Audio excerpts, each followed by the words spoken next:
So I really hope you guys enjoyed watching my crunchy granola recipe. If you did, please do not forget to show your support by leaving a like for me on this video, subscribe to my YouTube channel, and also leave a comment for me. I really hope you guys enjoyed this video because I really enjoyed eating the granola.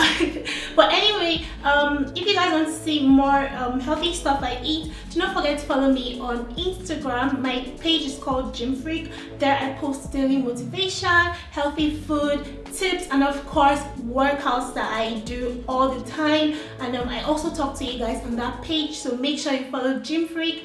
I will see you guys in my next YouTube video. Bye!